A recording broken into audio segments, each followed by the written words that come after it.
귀한 찬양 감사합니다. 우리 오늘 귀한 찬양 들려주신 것에 감사하며 또 우리 이 시간 이렇게 인사하고 시작하도록 하겠습니다. 우리 옆에 분들하고 인사하실 때 주 안에서 행복한 가정 되길 바랍니다. 한번 인사하시죠. 주 안에서 행복한 가정 되길 바랍니다. 네.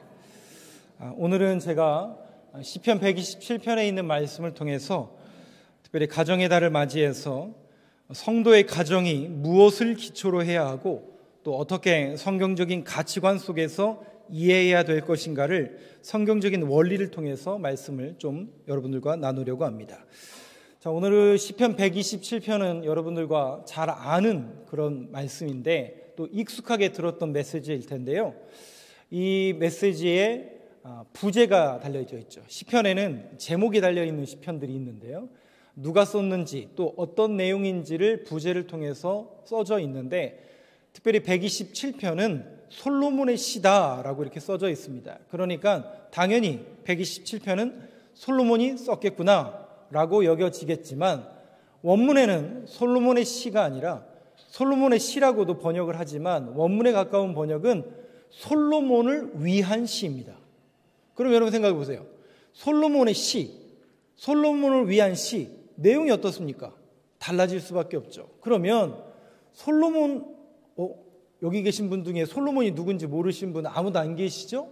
예, 지혜의 왕이고 명철의 왕이고 누구보다도 많은 부유함을 누리고 많은 영토를 차지했던, 소위 말해서 세상적인 모든 권력과 모든 부유함과 가치와 지식을 가졌던 솔로몬인데 그런 솔로몬에게 지식을 줄 수 있는 사람이 누굴까? 그의 제자들일까? 그의 스승들일까? 그래서 많은 신학자들은 솔로몬을 위하여서 시를 쓸 수 있는 사람은 누구밖에 없어요? 그의 아버지인 다윗밖에 없지 않겠는가? 그래서 다윗이 자신의 아들인 솔로몬에게 솔로몬을 위한 시 이렇게 해석하고 있는 신학자들이 많이 있습니다. 그렇다면 의미가 솔로몬의 시, 솔로몬을 위한 시 의미가 달라지는 것을 볼 수 있는데 오늘 저와 여러분들이 이 시편 127편을 나누면서 어떤 의미, 성경적인 가치관과 기초를 가져야 될까? 우리 1절부터 한번 보도록 하겠습니다. PPT로 띄워주세요.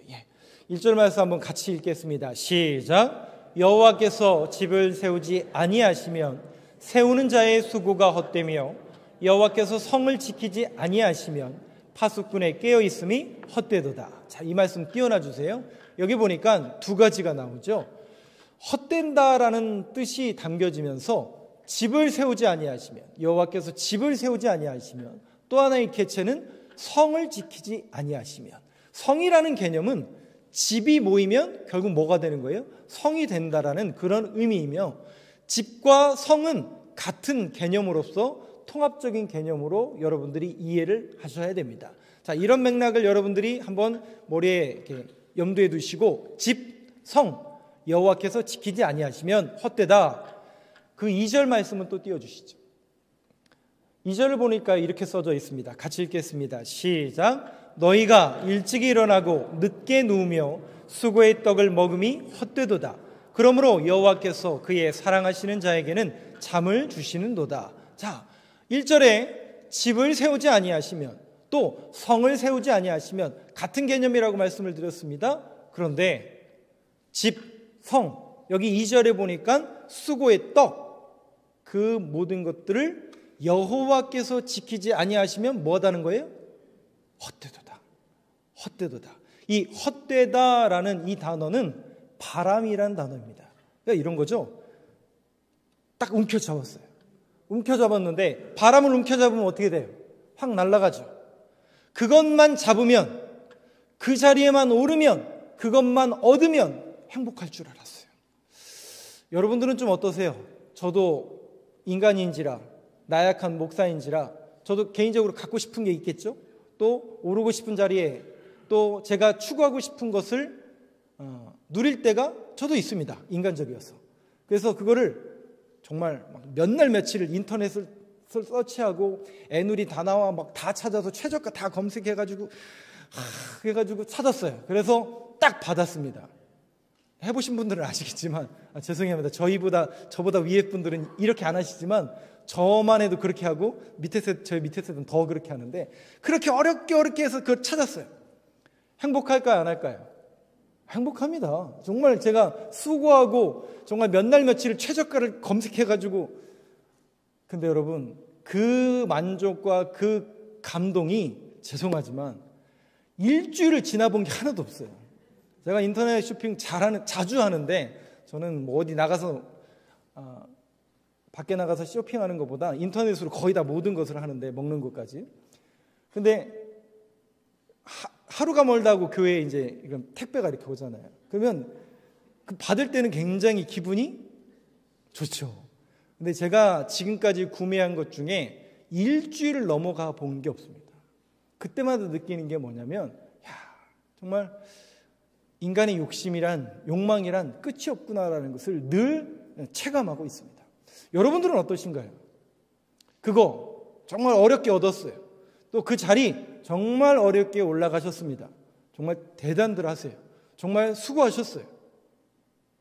그런데 그게 끝이 아니더라고요. 그 자리가 결코 우리에게 영원한 행복과 영원한 가치를 주지 않더라고요. 2절에 보니까요. 수고의 떡을 먹으면 헛되도다.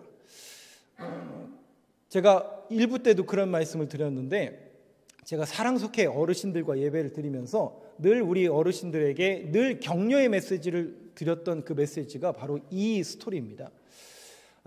1999년 그러니까 한 해가 아니라 그러니까 1900년대를 정리하면서 한 신문 기자가 신문에 기고를 했습니다.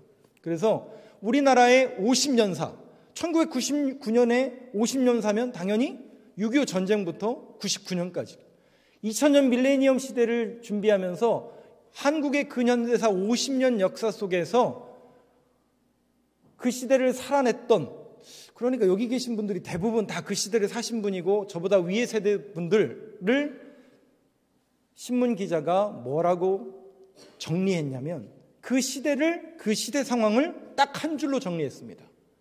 일밖에 한 것이 없다.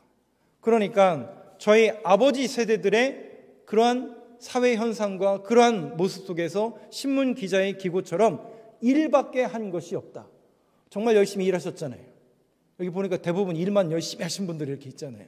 그래가지고 일만 열심히 해가지고 많이 이렇게 불었는데 쓸 줄 모르시잖아요. 그래서 우리 이 어리석은 다음 세대들은 왜 우리 부모가 이것밖에 유산을 안 주고 왜 이런 것도 없고 다른 애는 이만큼 주는데 왜 나는 이런 거 제가 그런 다른 세대들을 향해서 갈 때마다 꼭 지적하는 내용이 있습니다. 절대로 그런 소리 하지 마라. 우리 부모 세대는 정말 일밖에 한 것이 없어서 쓸 줄 모른다. 어디 배운 적이 있어야죠. 쓰는 방법을 배운 적이 없잖아요. 일밖에 모르시잖아요. 그래서 은행에다가 잘 저금하시는 것은 열심히 하시지만 그거 어떻게 써야 되는지 잘 모르시잖아요. 근데 여러분 그 헌신과 그 수고의 떡이 결국 이 시대를 살린 겁니다.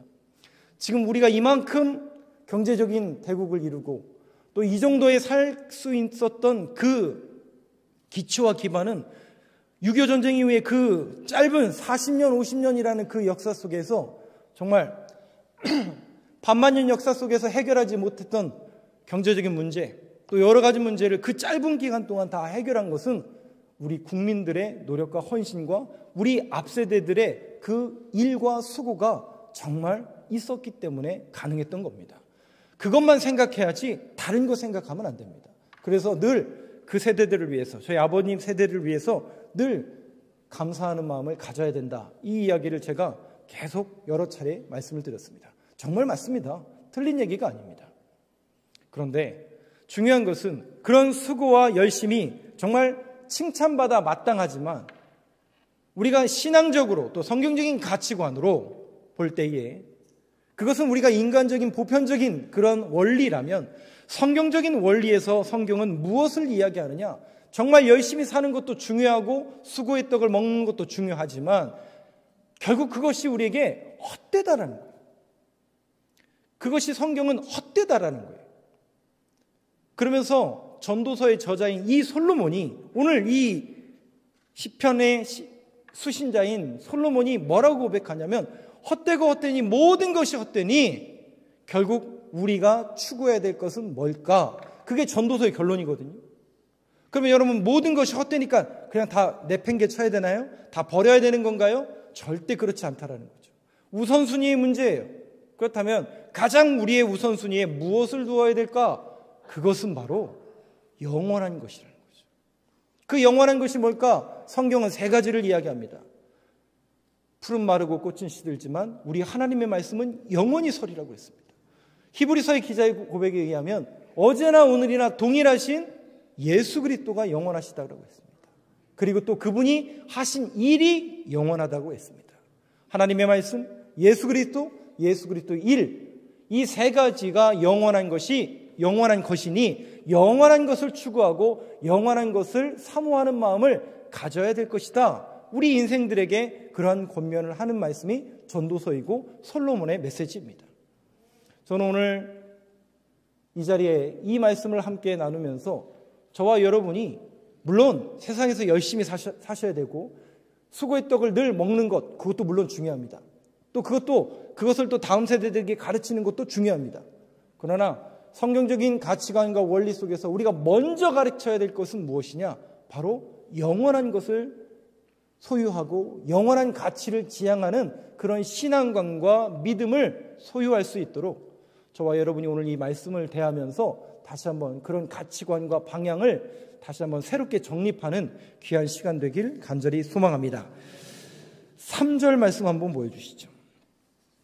3절 말씀. 네, 같이 읽겠습니다. 시작. 보라, 자식들은 여호와의 기업이요 태의 열매는. 여기 여러분 성경을 그냥 띄워놔 주세요. 앞에 글자가 좀 안 보이시더라도 한번 문자를 잘 보세요. 제가 여러분들께 질문할게요. 자식들은 여호와의 기업입니까? 여호와께서 내게 주신 기업입니까? 질문이 이해가 안 되셨으면 다시 할게요. 자식들은 여호와의 기업입니까? 여호와께서 내게 주신 기업입니까? 둘 다요? 이게 왜 제가 이렇게 질문하냐면 우리가 지금 보고 있는 성경은 자식들은 여호와의 기업이다라고 분명히 써져 있어요. 그런데 우리가 보고 있는 이 개역 개정 말고 옛날 개역 한글 성경에 보면 자식들은 여호와께서 내게 주신 기업이라고 써져 있어요. 그러면 의미가 완전 달라지죠. 그죠? 여러분들의 자녀와 자식들은 여러분 겁니까? 하나님 겁니까? 아니 여기 여성분들이 더 많은데 여러분들이 10달 동안 배 아파가지고 난 자녀들 아니에요?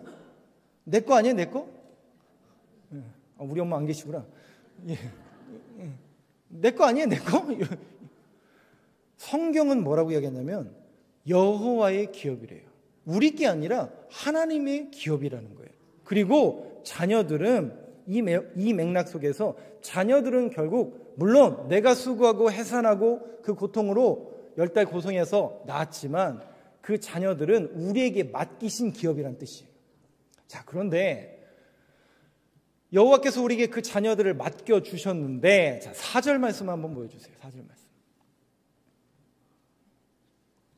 네, 같이 읽겠습니다. 시작. 젊은 자의 자식은 장사의 수중에 화살 같으니. 여기 젊은 자의 자식, 아까 3절에서도 자식이 나오고 4절에서도 자식이 나오는데 이 4절의 젊은 자의 자식은 문장 그대로 읽으면 젊은 자식처럼 보이지만 전혀 아니에요. 이거는 조금 번역이 그렇습니다. 젊었을 때 낳은 자식을 말하는 거예요. 젊었을 때 낳은 자식은 여호와의 기업, 우리에게 맡겨주신 기업일 뿐만 아니라 장사의 수중에 화살 같으니. 자, 이게 어떤 의미 속에서 우리가 이 부분을 이해해야 되고 자녀를 우리가 이해해야 될 것인가? 자, 이것은 유대인들의 배경적인 의미 속에서 여러분들이 해석을 하셔야 됩니다. 여러분, 자녀는 여호와의 기업이고 여호와께서 우리에게 맡겨주신 기업이라고 그랬어요. 그러면 그 맡겨주신 그 자녀를 때려도 됩니까? 때리면 안 됩니까? 말 못하시겠죠. 왜 그런 줄 아세요? 성경에 뭐라고 나와 있냐면 분명히 때려서라도, 매를 대서라도 가르치라고 나오고, 심지어 어떻게 해요? 채찍을 대서라도, 검색해 보세요. 성경 그 어플에 채찍 치면 바로 잠언서 나옵니다. 채찍으로 때려서라도 그 자녀를 가르치라고 했어요. 그러면 진짜 때려야 되는 거 맞아요? 그러면 유대인들은 어떻게 할까?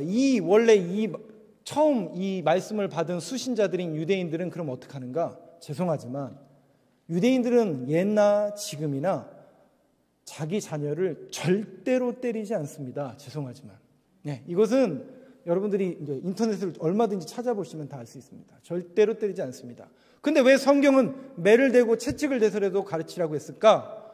이유는 그것은 그 시대 속에서 주인과 종이라는 개념으로 이해를 하셔야 돼요. 그러니까 종이잖아요. 슬레이브, 노예이기 때문에 말 안 듣는 노예, 도망가는 노예, 가정에 손해를 끼치는 그 노예를 채찍을 대든지 매를 때려서라도 가르치라는 그런 의미입니다. 자녀를 그렇게 때리라는 의미가 죄송하지만 아니에요. 왜 안 때리느냐? 유대인들은요, 하나님께서 내게 맡겨주신 자녀라고 생각하기 때문에 이 하나님께서 맡겨주신 이 자녀가 나에게, 우리 가정에 생명의 부양자로 태어났다라는 고백을 합니다. 조금 더 그 의미를 여러분들에게 쉽게 말씀드리면, 이 자녀가 내가 여기 여성분들이 더 많은데 죄송합니다. 여성들은 그 시대에 기록이 안 되니까 내 가정에 아들이 딱 태어나잖아요. 그러면 그 아들은 생명의 부양자가 태어났다. 즉 이 자녀가 메시아일 수도 있다라는 고백을 지금도 합니다. 다시요. 아들이 태어나면요, 구원자일 수도 있다. 우리 가정을 살리고 나를 살리고 이 민족을 살릴 수 있는 구원자일 수도 있다라는 고백이 있기 때문에 절대로 때리지 않습니다. 그 의미를 어디에서 볼 수 있냐면 이거를 통해서 볼 수 있어요. 한번 넘겨주시죠. 그림이요, 그림. 이거 어디서 많이 본 거죠? 근데 제가 일부러 저 그림을, 여기 이제 대부분 이제 저보다 위에 분들이 앉아 계신데 그분 아시잖아요. 아시는 건데 지금 세대는 몰라요. 그것도 없잖아요. 지붕도 없어서 이빨 뽑아봐야 버릴 데가 없잖아요. 지금 저희 때만 해도 버릴 데가 있고, 태어나면 저렇게, 저는 그럼 어떻게 했을까요? 저 태어났을 때, 저는 모르죠. 어렸을 때 태어났으니까. 근데 저희 집도 아마, 저도 이제 집에서 태어나니까 아마 저도 저 사진하고 비슷한 집에서 태어났으니까 아마도 비슷하게 저렇게 했던 것 같습니다. 잘 아시는 것처럼 아들이 태어나면 금줄이라고 해서 이렇게 걸죠. 근데 요즘은요, 참 안 파는 게 없어요. 인터넷에 이것도 팝니다. 넘겨주시대요. 이게 아파트 세대잖아요. 입구에 그 입구에 그 문을 무슨 문이라고 그래요? 그 중문에다가 인터넷으로 팔아요. 고추하고 석탄이 아니라 모형이에요. 모형. 23,000원짜리 네이버에서 검색하면 나오더라고요. 이렇게 팔아요. 이렇게. 제가 이거는 그냥 여러분들한테 예시로 보여드리는 거고, 그러니까 우리나라도 이제 자녀가 태어나면 이렇게 금줄을 걸잖아요. 근데 유대인들은 이거보다 더 합니다. 이유가 있어요. 아까 제가 아들은 뭐라고요? 하나님께서 우리 가정에 맡겨주신 거라고 그랬어요. 그리고 생명의 부양자이며 메시아일 수도 있다라고 했어요. 구원자일 수도 있다라는 그 고백입니다. 여러분, 룻기에 보면 맨 마지막에 그 룻의 시어머니가 나오미인데, 나오미에게 누구를 안겨줘요? 생명의 부양자를 안겨줍니다. 룻이. 그때 그 고백이 바로 그 고백이에요. 이 아들이 커서 우리 가정을 살리고 나라와 민족을 살릴 구원자일 수도 있다는 그 고백을 합니다. 근데 여러분 생각나세요? 그 자녀가 누구예요? 오벳이에요. 오벳의 아들이 이새였고 이새의 아들이 다윗이었습니다. 정말 그런 고백이 이루어지거든요. 그래서 유대인들은 지금도 그 아들이 생명의 부양자요 구원자다라는 그런 고백을 갖게 되는데, 이 고백은 실상은 어디서부터 흘러내 왔냐면, 우리나라는 아들이 태어나면 귀하다고 해서 금줄을 걸지만 유대인들은 이걸 겁니다. 넘겨주세요. 그림을 한번 보여주세요. 뜬금없이 그 홍수 그 이야기죠. 노아의 홍수 스토리 속에서 노아가 홍수가 지나고 아라랏산에 이제 물이 그쳐서 아라랏산에 방주가 오르게 되고 나오자마자 모든 동물과 가축이 나오고 거기에서 여호와의 제단을 쌓고 하나님의 이름을 불렀더라. 예배를 드립니다. 그때 하나님이 무지개를 보여주세요. 그러면서 언약을 하시는 겁니다. 다시는 홍수로 이 지면에 벌을 내리지 않겠다. 쓸어버리지 않겠다라는 하나님의 언약을 내려주십니다. 그래서 유대인들은 저 무지개를 뭐라고 하냐면 케셰트라고 부릅니다. 여러분들이 네이버에 케셰트 한글로만 검색해도 무조건 언약이라는 단어가 나옵니다. 즉 언약을 예표하고 언약을 상징하는 그림이 저 무지개입니다. 그런데 여러분 보세요. 저 모양이 어떻게 생겼어요? 네, 둥글게 생겼죠. 이것을 활 모양이라고 합니다. 그래서 유대인들은 지금도 아들이 태어나면 어떻게 하느냐? 무지개를 거는 게 아니라 그 집 앞에다가 활과 화살통을 갖다 놓습니다. 그렇다면 그 하나님의 언약을 상징하는 활과 화살통, 하나님의 언약이 이루어질 것이다. 이 자녀를 통해서 하나님의 언약이 이루어질 것이고 이 자녀를 통해서 하나님의 뜻이 이루어질 것이다라는 강력한 메시지가 그 화살통, 그 모양을 통해서 퀘셰트가 이루어질 것을 그들은 고백합니다. 자, 그러면 여러분 보세요. 자녀를 우리가 어떻게 대해야 될 것인가? 바로 자녀는 하나님의 언약의 성취일 뿐만 아니라 이 자녀를 통해서 하나님의 뜻이 이루어질 수 있으니 어떻게 키워야 돼요? 매를 때려서라도 채찍을 대어서라도 중요한 것은 그 자녀들에게 하나님의 언약을 가르치라는 거죠. 하나님의 약속을 가르치라는 거죠. 하나님의 말씀을 가르치라는 거죠. 그리고 하나님의 신앙을 그들에게 가르치라라는 의미 속에서 이 언약의 상징인 퀘셰트를 갖다 놓게 됩니다. 그래서 오늘 4절 말씀에서도 장사의 수중은 화살통과 같다. 화살통과 활이 등장을 하는 겁니다. 5절 말씀 마지막으로 한번 보여주시죠. 같이 한번 읽겠습니다. 시작. 이것이 그의 화살통에 가득한 자는 복되도다. 그들이 성문에서 그들의 원수와 담판할 때에 수치를 당하지 아니하리로다. 문장 그대로 보면 화살통에 화살이 많으면 즉 자녀가 조금 더 리얼하게 쪽수가 많으면 성문에서 잘 이기겠구나. 그렇게 해석할 수가 있죠.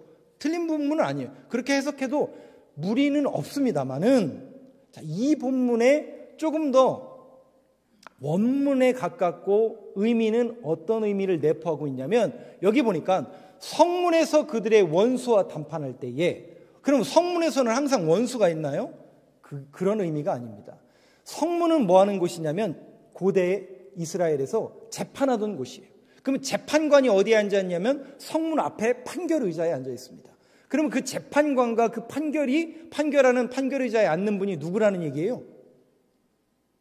그래서 제가 아까 말씀드리지 않는 그 구절을 다시 한번 말씀을 드릴게요. 2절로 넘겨주세요. 2절. 2절에 제가 이 말씀을 아까 안 드렸잖아요. 헛되도다고만 말씀드렸잖아요. 그런데 여기 보니까 그러므로 여호와께서, 여러분 그러므로는 결론이잖아요. 앞에서 헛되고 헛되며 모든 것이 헛되다고 했는데 그러면 결론이 어떻게 나느냐? 그러므로 여호와께서 그의 사랑하시는 자에게는 잠을 주시는도다. 이게 도대체 뭔 말이에요? 그거야 목사님이 가르쳐줘야죠. 예, 그렇죠. 이게 생뚱맞은 그런 문장처럼 보여진다는 거죠. 그러므로 사랑하는 자에게는 잠을 주신대요. 이게 도대체 무슨 말이에요? 하나님께서 날 사랑하시니까 자야 되겠구나. 그래서 주무시면 안 되고, 사랑하시는 자가 누구냐면 여러분 신약 성경에 보면 마태복음 3장에서 예수님이 요단강에서 세례 요한에게 세례를 받으실 때 하늘이 열리죠. 성령이 비둘기같이 임하고 하늘에서 음성이 들립니다. 무슨 소리가 들려요? 이는 내 사랑하는 자요. 누굴 말하는 거예요? 예수님이에요. 예수 그리스도. 예수님을 의미하고 예표하고 상징하는 그림입니다. 근데 제가 다 건너뛰었는데요. 여기 사랑하시는 자, 누구를 예표하고 누구를 그림하는 거냐면 실상은 여디디야. 사무엘상 12장 25절에 보면 다윗이 범죄하죠. 무슨 죄를 범해요? 밧세바를 범합니다. 그 밧세바를 범하는 그런 스토리 속에서 누구를 죽여요? 그의 남편이요, 자기 충실한 부하였던 우리아까지 죽이게 만듭니다. 그 범죄를 누가 지적해요? 나단 선지자가 지적하죠. 그때 다윗이 낯을 하나님께로 향하여 가슴을 찢고 하나님 앞에 금식하며 회개합니다. 하나님께서 그 기도를 받으셨죠. 그러나 그 기도를 받으셨음에도 불구하고 하나님께서는 결국 밧세바가 처음 잉태한 아들을 어떻게 하세요? 아들인지 모르죠. 자녀를 죽게 만드십니다. 태어나자마자 죽게 만드세요. 그때 둘째 아들을 주시죠. 두 번째 자녀를 낳게 하시면서 나단 선지자를 통해서 예언하십니다. 둘째 아들이 태어날 텐데 그 둘째 아들의 이름이 여디디아일 것이다. 무슨 뜻이에요? 하나님의 기쁨이요 사랑하는 자다. 여기 사랑하시는 자 여디디아 그러면서 그 여디디아 사랑하는 자는 결국 솔로몬이 될 것이다. 그 솔로몬이라는 이름은 샬롬이란 뜻이에요. 평안이란 뜻이에요. 그가 이 땅에 와서 참된 평안을 줄 것이다. 그런데 여러분 잘 아시는 것처럼 예수님이 자신을 가리켜서 나는 온유하고 겸손하니 나에게 와서 멍에를 메고 참된 안식 샬롬을 얻어라. 누굴 말하는 겁니까? 솔로몬은 여디디아는 사랑하시는 자는 궁극적으로 예수 그리스도를 지향하는 단어입니다. 그러면 잠이라는 건 무슨 뜻이에요? 죽음이란 뜻이에요. 여러분 최초로 하나님께서 잠들게 만드신 사람이 누구예요? 아담이죠. 아담을 잠들게 만드셔서 어떻게 하세요? 그의 갈빗대를 취해서 하와를 낳게 하시죠. 이것은 예수 그리스도의 죽음을 통해서 이 땅에 교회가 나타날 것을 예표하는 그림입니다. 즉 예수 그리스도께서 잠을 주시는도다. 예수로만 소망이 되어야 되고, 그러니까 모든 것이 헛되지만 그러므로 우리의 인생의 결론이 무엇이 되어야 되냐? 예수로만 소망이 되어야 된다는 겁니다. 그러니까 제가 오늘 여러분들과 이 시편 127편을 함께 나누면서 결론적으로 지향하고 싶은 것은 단 하나예요. 우리가 신앙적인 기초와 신앙적인 단서와 저와 여러분들이 신앙인으로서의 모든 가치관과 우선순위와 맨 꼭대기 위에는 물론 열심히 살아야 되고 돈도 벌어야 되고 뭣도 해야 되고 그것도 다 해야 하는 게 맞지만 우선순위의 문제로 맨 위에 있어야 되는 것은 오직 예수 그리스도여야 된다는 거죠. 그것이 무너지면 안 된다고요. 그것이 무너져서 자꾸 다른 게 위에 올라가가지고 예수님은 믿긴 믿는데 죄송하지만 언제까지 그런 신앙인으로 우리가 살아가야 됩니까? 저와 여러분이 이 말씀을 다시 한번 대하면서 그렇습니다 주님. 결국 우리 신앙에서 가장 우선순위, 최고의 가치, 또 우리가 다시 한번 지녀야 될 신앙과 믿음의 가치관 속에 예수로만 소망이 되게 하시고 예수로만 모든 가치를 이룰 수 있도록 그러한 믿음과 고백을 우리에게 허락하여 주시옵소서. 제가 조금 더 말씀을 드릴게요. 왜냐? 이 시대를 여러분들이 함께 보고 계시잖아요. 또 우리의 영적인 상태를 이렇게 보시잖아요. 과연 이 시대가 정말 예수로 높아지고 소망을 삼고 있고 여러분들 정말 그렇게 살고 계시나요? 그러면 목사님은 그렇게 사시나요? 죄송해요. 저도 힘들어요.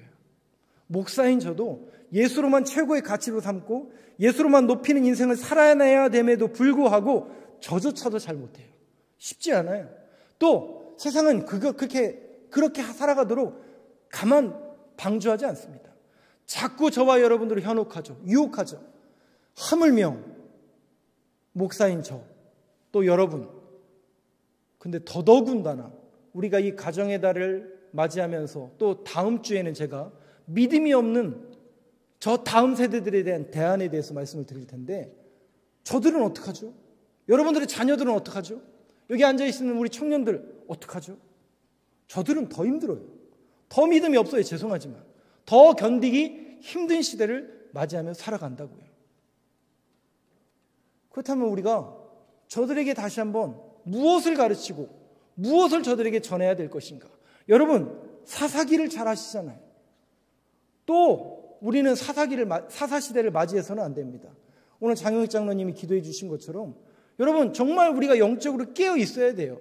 이 신앙의 유산을, 이 헤리테지를 정말 다음 세대들에게 물려주셔야 됩니다. 그것이 정말 여러분들에게 가보가 되어야 되고요. 여러분 가문에 가장 중요한 표가 되셔야 돼요. 그래서 그 헤리테지를 물려주시라고요. 정말입니다, 여러분. 그렇게 되지 않으면 또 사사시대가 되는 거예요. 사사시대가 어떤 시대인데요? 하나님을 전하지 않고 하나님이 행하신 일을 전하지 아니했기 때문에 다음 세대가 아니라 다른 세대가 나타났다고요. 다른 세대가 지금 전 세계 도처에서 나타나고 있잖아요.